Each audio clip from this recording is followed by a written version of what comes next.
Kanun hi her sát na tin reng ten min chim chui be don na tin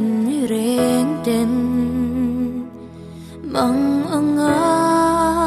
ma ten karum lai lali swa katana lo eng ta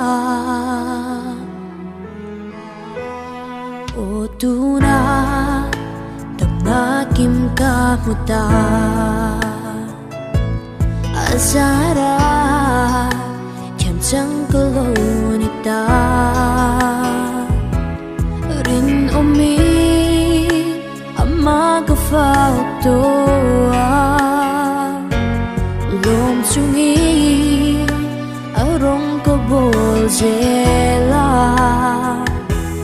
lal isui ke bula karon ku ne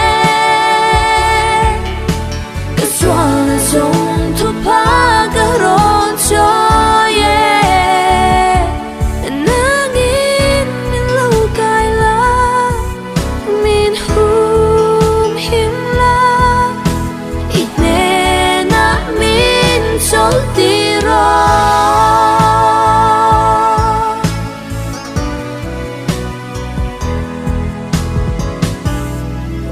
tuna damna kim ka muta azara cham chang kalo ni ta rin no mi amma ka fa to lom chungi arong ka bol jela lal isui ke bula karon ku ne kaswal na zong tu pa karon cho ye nangin min lâu kai la min hum him la itne na min sol tiro